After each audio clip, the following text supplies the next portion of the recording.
Bonjour mesdames matures, aujourd'hui on va se poser une question essentielle, cruciale, vitale. Faut-il porter du fond de teint sous son masque? Et si oui, lequel? Depuis que cet accessoire est devenu essentiel dans nos vies, en effet la question se pose, fond de teint ou pas fond de teint sous le masque? J'ai envie de dire qu'il y a autant de réponses que de dames matures. Vous pouvez décider que votre routine de soins est bien suffisante. Vous pouvez décider que vous faites le haut du visage et pas le bas. Et puis, vous pouvez aussi avoir des obligations qui feront que vous serez obligé de vous faire un minimum de make-up. Par exemple, parce que vous allez avoir une vidéoconférence et peut-être que à ce moment-là, vous devrez enlever votre masque. Quoi qu'il en soit, la deuxième question, si vous portez un fond de teint, lequel, est importante aussi. Parce que il y a des tas de fonds de teint qui sont un petit peu gras et qui vont faire un transfert et qui vont aller se déporter sur votre masque. Alors c'est déjà pas très sympa de porter un masque toute la journée. Si en plus il doit être tout barbouillé de fond de teint, ça va être encore moins agréable et voire un petit peu dégueulasse. Pour cette vidéo, je vais vous proposer un fond de teint qui est sûr à 100%, le Double Wear Stay in Place d'Estée Lauder, longue tenue et intransférable.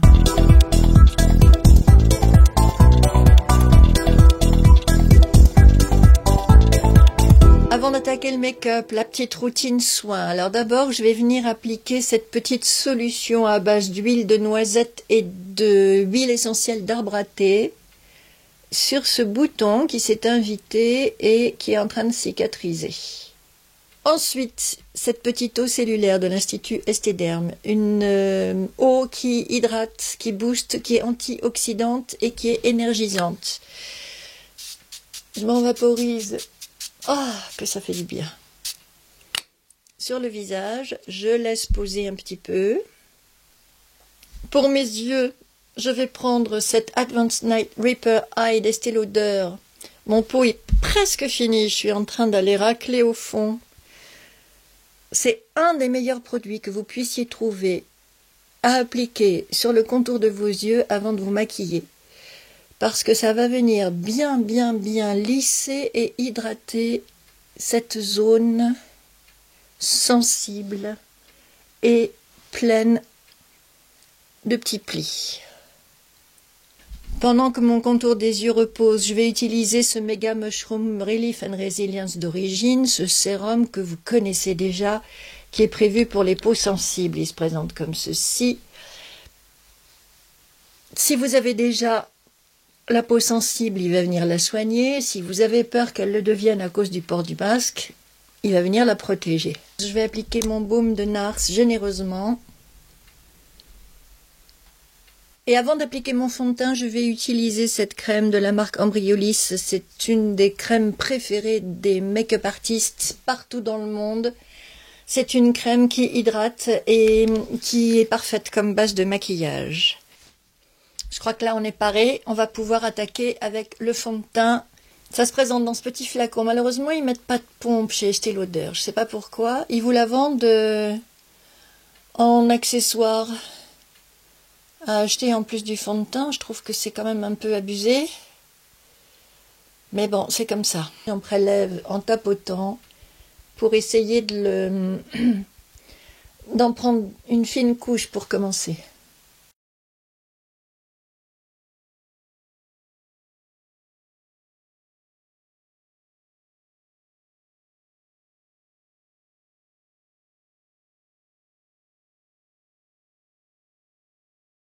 Une fois que vous avez appliqué votre fond de teint, vous pouvez constater qu'il ne colle pas, qu'il n'y a quasiment pas d'effet matière. Il faut peut-être le laisser sécher un tout petit peu, mais franchement, ça ne demande pas un temps infini. Et regardez, voilà, mon Kleenex est propre. Pourtant, je vous assure que j'ai appuyé. Vous voulez que je recommence ?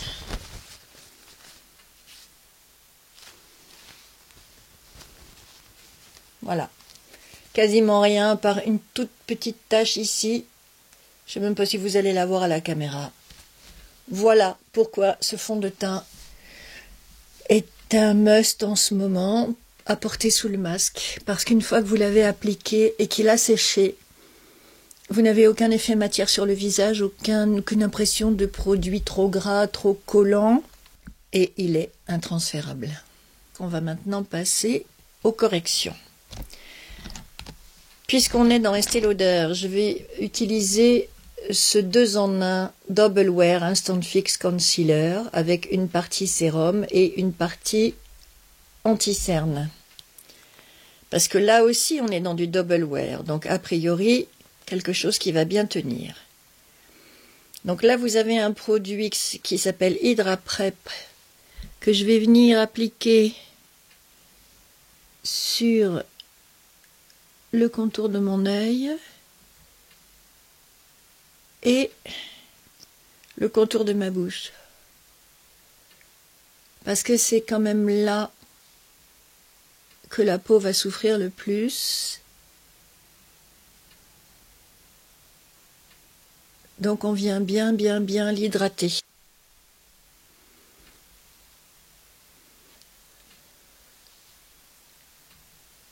Et maintenant que j'ai fait tout ce travail, je viens prendre mon anti-cerne, donc l'autre côté du produit.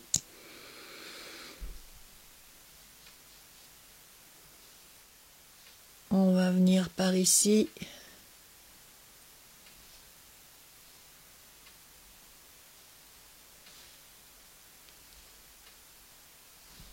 Mon 110 de Zoeva pour venir étaler tout ça.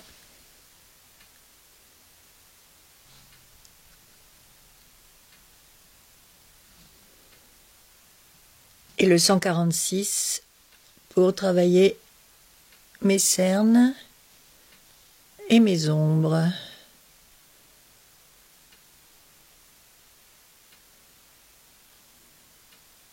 Je reprends mon 110 et je viens tapoter tout ça pour bien mélanger l'anti-cerne à mon fond de teint.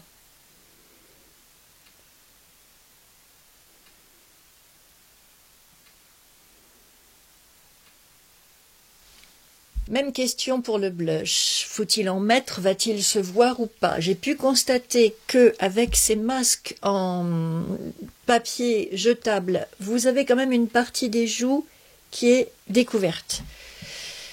Donc, il n'est pas interdit de se dire qu'un petit coup de blush va nous faire du bien et que ce ne sera pas pour rien. Je reprends mon beau CC Brightening Blush de By Terry. J'essaie d'appuyer doucement parce que, voilà, je ne voudrais pas en mettre trop. C'est pas nécessaire. Qu'il est beau. Et je vais venir le mettre plutôt à l'arrière de mes joues exceptionnellement et remonter sur les tempes. Là où l'élastique passe et où la peau est visible. Comme je vous l'ai déjà dit dans la vidéo à propos de ce blush, une fois que vous l'appliquez, il ne bouge plus.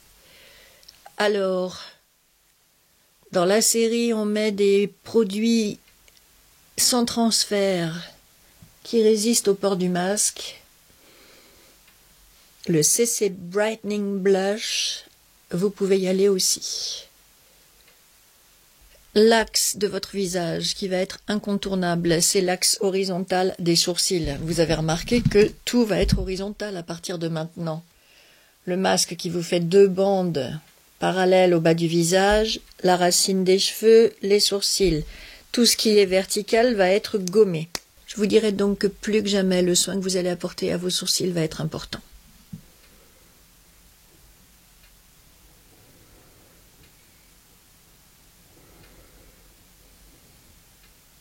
Pour bien fixer tout ça, je vais utiliser un gel transparent Clear Brow Gel d'Anastasia Beverly Hills. Comme j'ai pris un crayon un petit peu foncé par rapport à ma teinte naturelle, je ne vais pas utiliser un gel teinté, mais plutôt un gel transparent, pour pas rajouter de la couleur, mais en même temps pour assurer la tenue de mes sourcils et pour bien les fixer.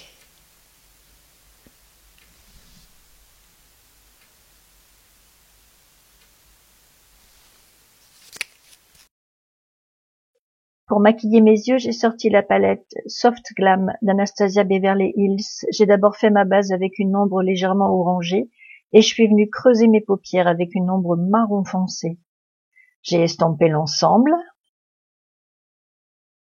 puis j'ai tracé un trait de liner waterproof de Lancôme que j'ai estompé au pinceau plat. Du crayon pour dessiner l'œil et un mascara waterproof également. Et j'ai terminé avec cette lumière installée sous l'arcade sourcilière.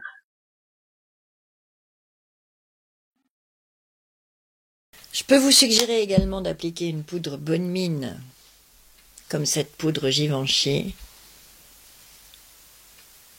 Sur le front, elle va venir amener de la lumière. C'est un peu comme la palette CC Brightening de By Terry, vous voyez, ce sont des poudres qui finissent le maquillage et qui amènent un petit peu de lumière aussi. Bon, je vais pas en mettre en bas pour l'instant, peut-être un peu dans le cou. Et enfin, vous pouvez également vous prendre un petit bronzer comme celui-ci de Tarte, léger. Là, je vais m'en servir pour faire l'ovale de mon visage.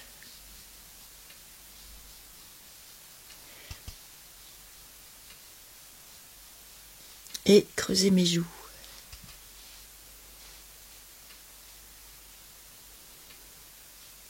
Ça se verra pas forcément.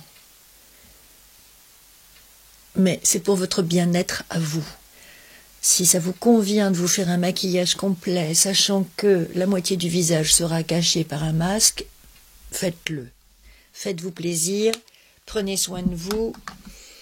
C'est la seule chose qui compte en ce moment. Si vous avez envie d'un petit peu de lumière sous le masque, j'ai ressorti cet highlighter de Fenty dans la teinte Sandcastle. Alors là, si je me souviens bien, ça tape dur, donc j'y vais tout doux, tout doux. C'est juste pour venir mettre, ah oui d'accord, de la lumière, plutôt sur les tempes et le dessus des joues, hein. Et très très très très très peu sous le sourcil.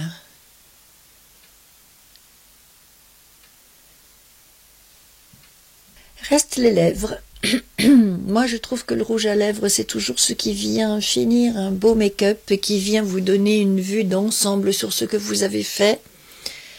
Bien évidemment avec le masque on ne verra rien, donc c'est pour vous, c'est uniquement pour vous. Soit vous mettez un petit gloss, soit vous mettez un baume à lèvres, soit vous mettez un rouge, c'est à vous de voir ce qui vous fait plaisir, ce qui vous donne le sentiment d'avoir terminé votre maquillage. Donc moi je vais remettre un petit peu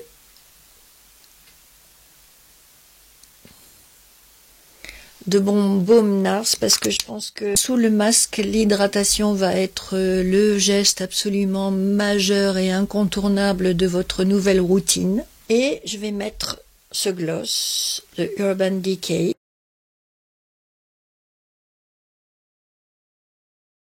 pour quand même avoir une petite touche finale sympathique, colorée sur les lèvres, même si c'est pour porter sous un masque. Et voilà pour ce maquillage sans transfert spécial. Je porte un masque. Alors on va voir ce que ça donne avec le masque. Donc vous le prenez bien par les élastiques. Normalement il faut avoir les mains propres avant d'y toucher. Vous l'appliquez comme ceci. Vous tirez. Vous pincez sur le nez pour que ça épouse bien là la forme de votre nez. Et voilà. Et vous voyez que on voit ici le bronzer, l'highlighter, un petit peu le blush. Avec ce double wear sans transfert, je l'ai gardé sur la main exprès pour vous montrer. Là, vous allez pouvoir frotter. Voilà, il n'y a rien sur ma main. Le fond de teint est accroché à votre visage. Il est sans transfert. Vous voyez, je l'appuie pour vous montrer. Et si je l'enlève, il est intact. Le maquillage en dessous est intact aussi, c'est quand même ça qui est important. Avoir un maquillage qui ne bouge pas sous votre masque si vous devez l'enlever pour une vidéoconférence ou un rendez-vous. Vous voyez, vous pouvez vous faire un beau make-up qui ne bougera pas, qui sera sans transfert, tout en portant ce masque. J'espère que ce tuto vous aura aidé à apprivoiser cet accessoire désormais indispensable dans nos vies. Si ma vidéo vous a plu, merci de lui mettre des petits pouces en l'air, de la liker, ça m'aide énormément. Si ce n'est pas déjà fait, abonnez-vous à ma chaîne, ça se passe juste en dessous de cette vidéo. Je vous souhaite une très bonne fin de journée, mes très chères dames matures. Je vous embrasse très fort et je vous dis à la prochaine.